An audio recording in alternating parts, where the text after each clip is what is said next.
It's all good? Yes. Okay. So I'm going to tell you about a man who's like the envisionment of the American dream.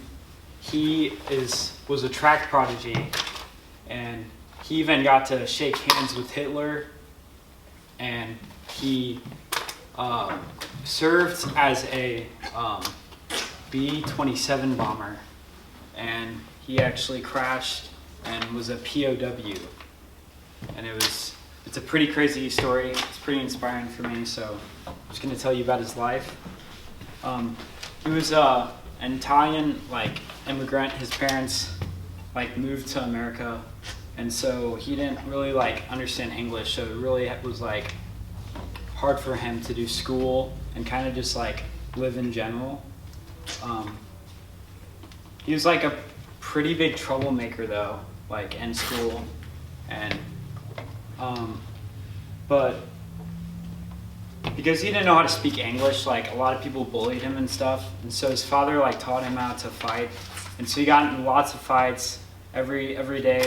He'd come home, his mom would see a black eye on his face or whatever.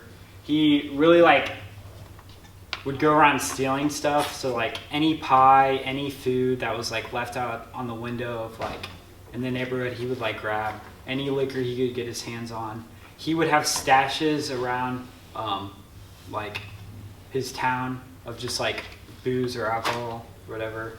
He would stuff coin machines with tissue, and so that he can collect it with a hanger to get all the money out, and he made around $5,000 doing that. Wow. Yeah.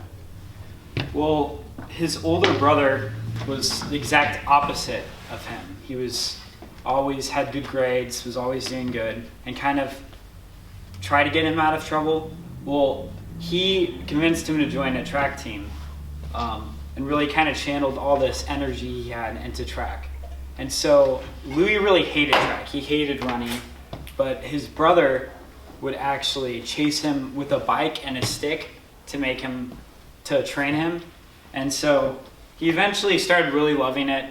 It was something that he can do and kind of unwind from his life. But he was eventually nicknamed the Tornado from Torrance from becoming a track star. And he set a national high school record for 4 minutes and 21 seconds, and that stood for 15 years. And so after high school, he was given a scholarship to the University of Southern California, and he set a national college mile mark for 4 minutes and 8 seconds that lasted another 15 years. But this is where it starts getting interesting. He was invited to the Olympic team for Belgium. And so he was the youngest Olympic at the time to ever be on an Olympic team at the time for Berlin. And so he really liked doing the 500 meter race. And he, at the time, Olympic running was a lot harder than it was. You were able to push and shove, and so it's kind of hard. It would be overlooked. It was supposed to be because you're running, you're not essentially you could just outrun that person. It wasn't really a big deal at the time. And so he didn't do that great because somebody kicked his shin in the very beginning of the game. And so he actually had 8th place, but he had the fastest final lap in history, and this lasted 20 years. But Hitler actually saw this performance, and he actually wanted to meet Louis. And so they brought him up, and he actually shook hands, and he said "Oh, are you the Wonder Boy who ran the final lap?" And so he was then after the Olympics, he was planning to train for the next one, but World War II broke out, and so he enlisted into the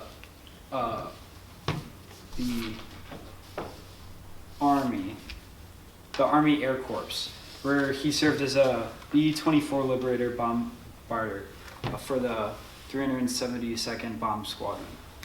And so This is where the story kind of gets really interesting. Is on May 27th, 1943, his plane suddenly lost power after being sent on a search and rescue mission over the Pacific Ocean. So the plane crashed into the water, and 8 people died. And he was knocked out instantly and woke up underwater, like entangled in like a whole bunch of cords and stuff, and passed out again. But when he woke up, he was on the surface. And so he was like, it must be God who actually like got me out of that. Now, I thought that was pretty interesting. But there was 2 rescue rafts, and only 2 other members survived. And so these weren't like the rescue rafts you have today. There were only like 2 Hershey chocolate bars, maybe like some fishing string, a mirror, and like a screwdriver. There wasn't very much like anything for water, because at the time there wasn't really like planes weren't really used in war, and so they didn't really like prepare. It was kind of like a new thing.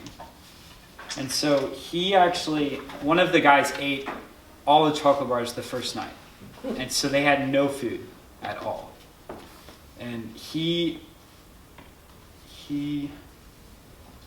was out there for like 48 days, and so they would they didn't like eat anything, and his skin was like all yellow, dyed by the raft. And they were picked up by like a Japanese cruiser, and so like it was pretty nice. They actually got to eat for the first time in forever, like bread. But immediately after, he was put into like a POW camp where like he didn't get to eat anything after that. And so normally in POW camps, they have it so that they like will tell, hey, yeah, we have this person, they survived, so they can tell this. But they actually didn't say that. They didn't say that because he was actually a celebrity. And so they used him for propaganda. Like, so he's a POW, people figured it out, but they used him as propaganda, saying like, so they let him talk to his parents or whatever over the radio, like, hey, I'm fine, I'm in Japan, this. But it was to show that America couldn't rescue their missing in action people. And so after World War II, the bombings, he was kind of just like sitting there for so many days, and it was just kind of like all the people around him in the camp didn't know what happened. They knew something big happened, but they had no idea what it was. It was kind of like the people who like beat him up and like torture him like in the camp, like were all quiet, and they didn't even touch any of them. So you knew something was up. And then they finally got word that the bombs dropped. And so, yeah, but after surviving this, he ended up becoming like a track coach. Sadly, he was never able to run again because he had an infection in his leg where like bugs like kind of like ate his leg.